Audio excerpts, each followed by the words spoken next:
Yo, I ain't here for the money, I ain't here for the fame. Though it might be nice to own a jet plane, I'ma do it all for you. Come along and see it's true, but the world is pretty cold. You might need a sweater too. I'ma put a ride on ya. What's up, what's up? I'm Rebuilder Guy, and today we got something new. I got me a diesel truck.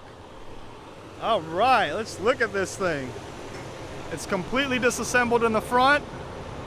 Frame rails look decent. Got some tweakage going on. The driver also told me that there's a big old gash in the gas tank, in the fuel tank. See that? It was leaking all over the car that was right here on the bottom. All right, let's get this thing unloaded and see what we're gonna do. I'm looking at this thing and I'm thinking this is a perfect candidate for a 2020 conversion.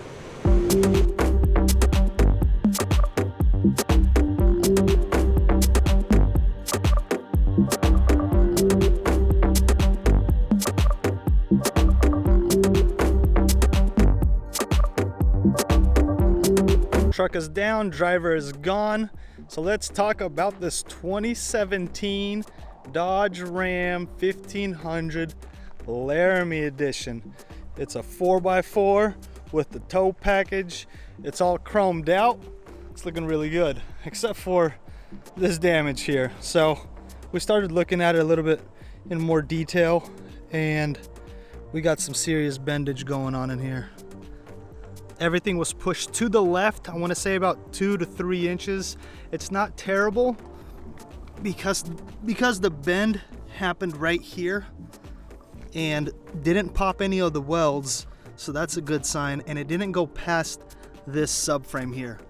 So it's not a subframe, it's a holder for the steering rack. But yeah, this is a 3.0 diesel. It looks really good. We do not know the mileage on it. That's what I want to check out right now. See if we got lucky on this one. Inside it looks really good. Black leather interior. It looks really good in here.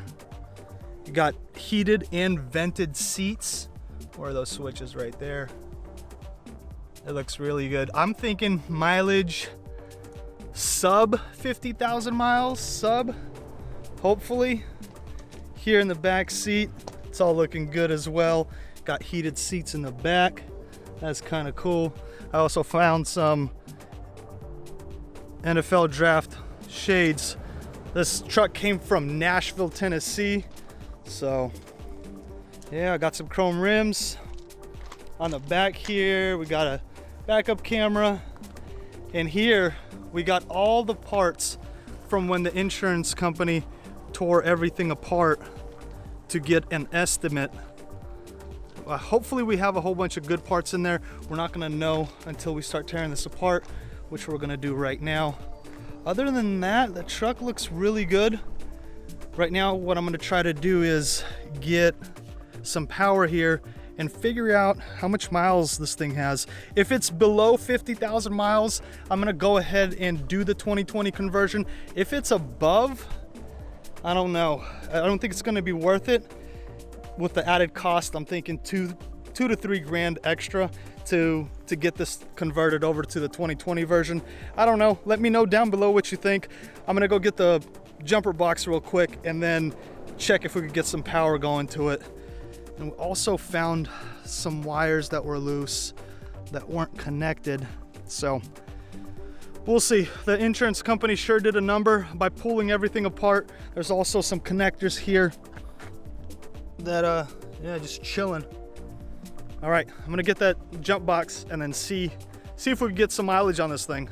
Got the battery jumper on, got it connected. Top Dawn here sent me this jump box here. I'm super thankful for them, because now I could have a small little thing in my pocket instead of the big old jump box. I'm gonna link them down below if you need a little pocket jump starter.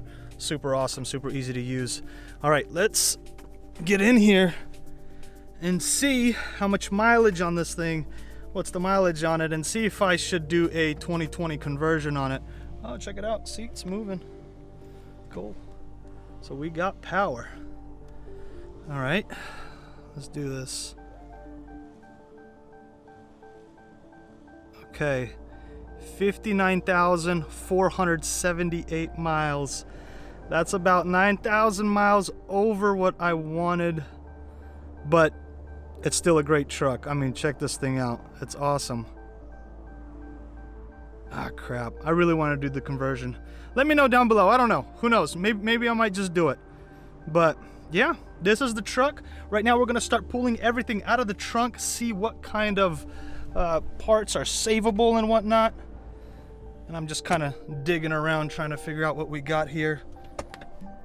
Get the keys. I like these center consoles. They're pretty dope. Got some papers, trays. What is this? Hey, this is the damage report from the insurance company. Check it out. Let's see what the estimate was for repairs. That's a whole bunch of damaged parts. Whoo! $10,000. No wonder they took it to the auction. Yeah, we can't afford $10,000.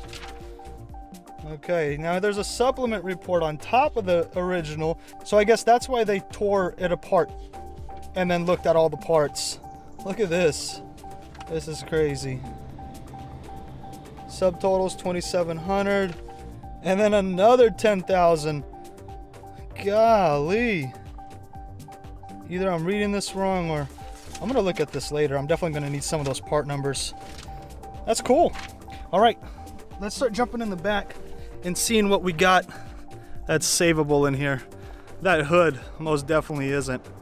So I'm sitting here editing the video and I realized I didn't tell you how much I actually paid for it, and I paid $9,600 for it, and I think that was a heck of a deal.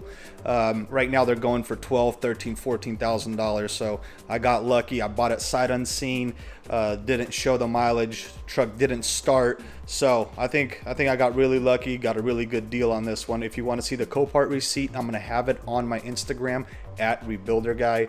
All right, let's see what parts we got in the truck.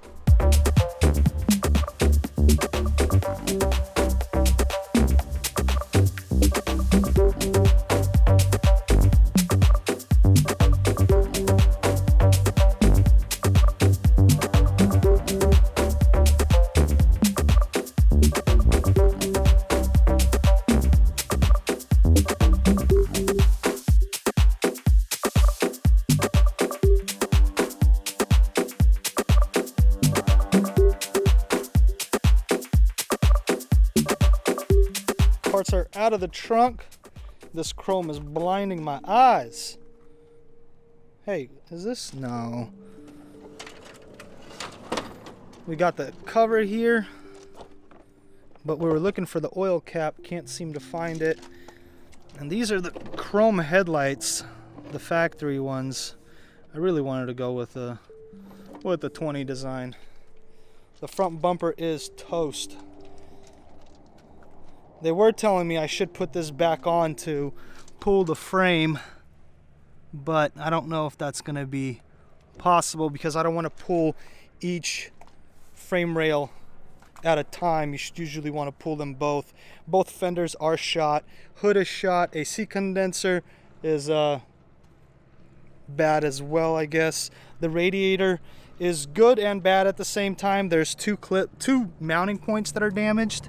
So I don't know what I'm going to do about that, but the expensive part, the shroud and the fan itself, look to be in savable condition.